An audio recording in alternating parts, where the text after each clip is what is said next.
pergerakan. Selamat sore, salam sejahtera bagi kita semua. Assalamualaikum warahmatullahi wabarakatuh.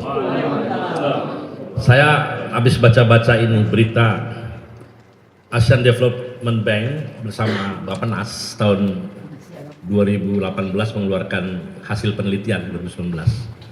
Itu terdapat 22 juta orang kelaparan kronis. Jadi Anda bisa bayangin itu ada 20 juta orang kelaparan kronis di Indonesia. Itu 2019. Jadi kira-kira itu berlanjut sampai karena yang kita tahu makin parah setelah itu. Boleh jadi ada 30-an juta barangkali kalau dilanjutkan risetnya sampai 2023-2024. Kelaparan kronis itu ya udah otaknya sel-sel dalam kepalanya mengkerut gitu. Nah, pergantian pemerintahan kemudian pertanyaannya apakah kebobrokan yang ditinggalkan itu otomatis juga berubah dalam waktu singkat? Jawabannya pasti tidak, pasti butuh waktu. Dan saya sekali lagi mengatakan kenapa saya tidak melawan Prabowo lah kira-kira begitu. Karena saya tahu pikirannya, saya tahu narasi yang ada di kepalanya gitu. Dan narasi di kepalanya itu kurang lebih sama dengan narasi yang ada di kepala saya dan teman-teman. Dia pro kepada rakyat, ingin memastikan rakyat itu bangkit gitu. Makan bergizi gratis, menurut saya itu salah satu jawaban itu. Kalau 20-30 juta orang kelaparan kronis seperti hasil riset ADB, Bappenas dan lain-lain itu menjadi fakta dan harus diselesaikan, nggak bisa kita kasih aja pancingnya biar dia nanti cari sendiri, nggak bisa. Orang yang udah rusak masih kecil apa semua itu nggak bisa begitu, kasih makan dulu. Nah karena itu kita harus pastikan, barangkali ini juga deklarasi juga nih, kaum buruh juga sebenarnya siap menjadi panitia makan bergizi gratis ya, setuju nggak teman-teman ya? Ya, teman-teman buruh juga udah punya pengalaman lah ngasih makan ribuan di pabrik itu kan kadang-kadang ada 20.000, ada sekian puluh ribu orang di pabrik. Kita biasa untuk punya manajemen memberi makan orang bahkan sehari 3 kali kira-kira begitu ya. Barangkali nanti bisa dikolaborasi juga serikat-serikat buruh ya yang ada banyak ini membantu itu, membantu agar program ini jangan sampai gagal. Saya setuju barangkali orang-orang jahat ya ada yang berniat menggagalkan. Saya setuju barangkali itu ada saja, namanya juga politik ya. Tapi kita nggak boleh. Kita harus pastikan MBG ini berhasil karena ngasih makan orang yang lapar gitu. Dan pahalanya gede banget kalau dalam perspektif agama kita memberikan orang sesuap nasi, sesuap makanan kepada orang yang sangat membutuhkan itu pahalanya besar sekali. Jadi itu pastikan. Nah yang kedua saya ingin menyampaikan juga begini, memang sudah 1 tahun. Kita kalau melihat keadaan itu tentunya apalagi kebijakan ya, adalah apa yang sudah dilahirkan kebijakan itu. Nah saya melihat kebijakan-kebijakan yang diterbitkan oleh Prabowo Subianto, Presiden itu seiring dengan apa yang menjadi harapan kita. Misalnya begini, kayak saya nih dengan teman-teman mengatakan, kok petani itu kok miskin terus, petani susah terus gitu. Karena saya tahu nilai tukar petani itu selalu dipatok. Anda kalau baca berita ya, nilai tukar petani 107, 106, 102, kadang-kadang malah 98, 97. Tahu nggak artinya itu? Dia hanya sekedar bisa memelihara hidup, tidak punya uang, miskin terus, subsisten terus, rawan miskin terus, kira-kira suasananya begitu. Jadi modal 10 juta, begitu panen dapatnya 10 juta juga. Ya artinya ya sudah impas, dia hanya bisa sekedar hidup. Thailand nilai tukar petani itu bisa sampai 120 sampai 140%. Artinya kalau dia modal 100 juta petani atau 10 juta, dia bisa dapat 14 juta atau 13 juta. Ada selisih dan itu artinya kelebihan bagi petani untuk bisa, itu setelah dia makan dan sebagainya ya, dia punya kelebihan. Nah kalau petani-petani ini makmur, maka akan berdampak pada sektor industri dan sebagainya. Saya kasih contoh begini, Pak Prabowo memastikan harga gabah 6.500. Nah ini tinggal tugas kita adalah mengawal itu.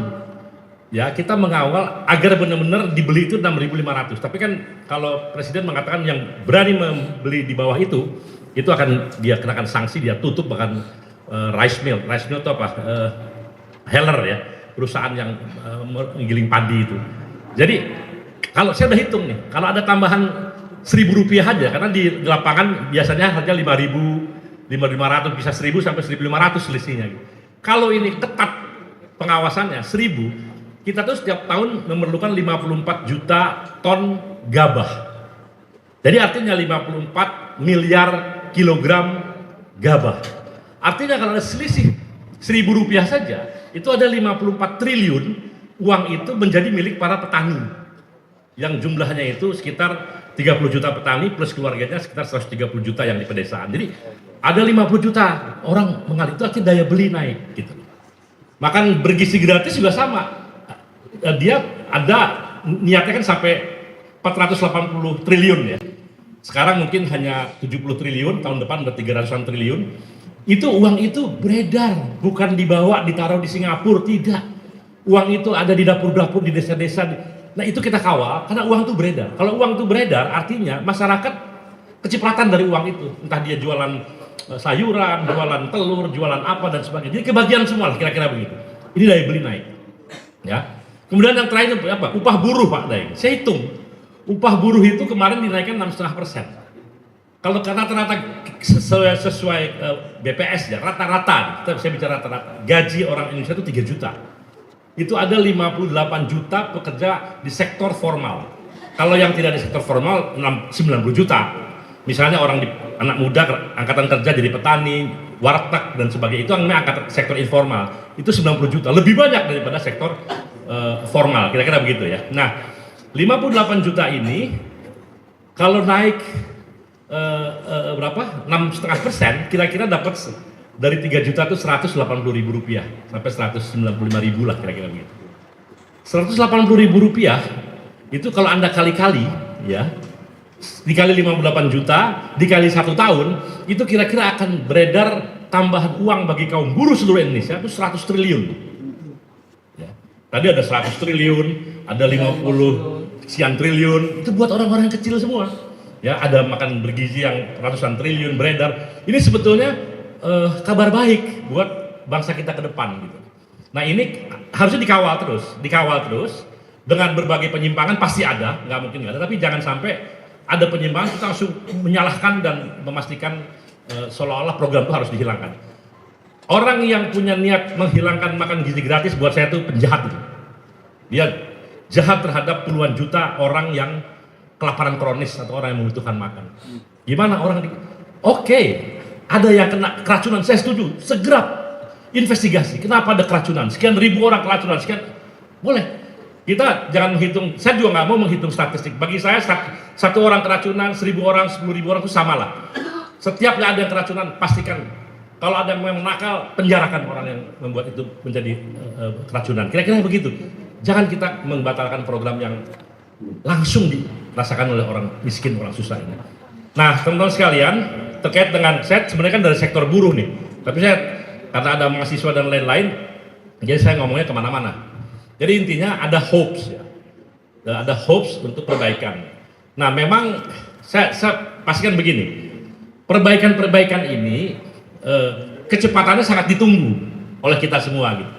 Kecepatan perbaikan ini dengan berbagai gangguan tentunya, ya itu kita tunggu berhasil sehingga bisa sisa kehancuran yang diwarisi pemerintah sebelumnya ya bisa memunculkan hopes baru, harapan baru sehingga mereka tidak frustrasi.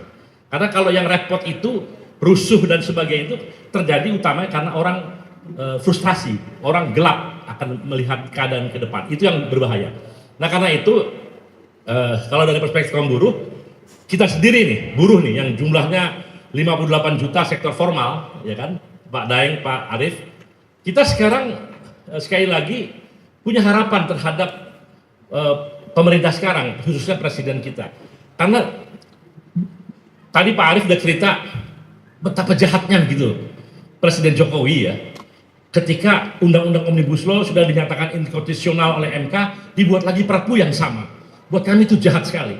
Karena memang Undang-Undang Cipta Kerja itu jahat terhadap kaum buruh utama dan juga yang lain ternyata. Mungkin kalau Anda lihat nanti berbagai bidang petani apa semua itu kelihatan lah kejahatannya di mana. Itu dihidupkan lagi lewat Perpu. Kemudian dipastikan lagi harus menang menjadi undang-undang. Jadi Nah sekarang begitu ganti pemerintahan, ya karena sekarang presidennya sudah berkuasa, Pak Prabowo yang narasi pikiran yang sama dengan kita, dia membolehkan kita untuk membongkar kembali undang-undang itu, memastikan undang cipta kerja yang menurut beliau, menurut presiden, undang-undang cipta kerja itu terlalu kapitalistik. Gitu. Kalau tahu kapitalistik, tahulah maksudnya kan. Jadi terlalu memberikan kemudahan bagi korporat-korporat besar, sehingga melupakan rakyat kecil termasuk kaum buruh. Kalau kedepannya namanya negara korporatokrasi, nah itu yang berbahaya. Nah, dia sadar itu dan mempersilahkan kita untuk merubahnya. Dan saya rasa bukan hanya presiden, tapi partnernya di DPR juga membuka jalan kepada kita. Bahkan kita sudah berdialog. Kemarin kita diundang ada 22 konfederasi, semua konfederasi ya diundang. Walaupun ada satu konfederasi nggak hadir, ya kan, dan mau demonstrasi. Tanggal berapa itu? Sudah tahu lah. Berapa? Akan demonstrasi. Pastikan teman-teman yang sudah di jalur dialog terbuka dengan pemerintah maupun DPR tidak boleh ikut di dalam demo-demo seperti itu. Karena itu akan mengacaukan flow kita untuk memperjuangkan pasal demi pasal dari apa yang kita perjuangkan. Setuju ya teman-teman ya? Ya. Kita hanya ingin menari di gendang kita sendiri. Penting tuh, ini penting nih, mahasiswa semua penting nih.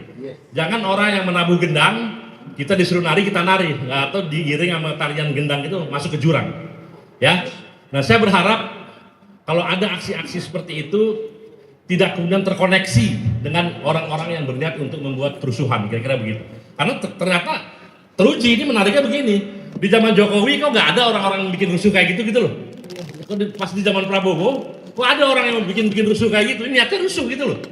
Mohon maaf ya, cari organisasi atau jaringan teman-teman yang bisa menggelar demonstrasi lebih besar dari yang kita gelar. Setuju ya teman-teman? Cari mana?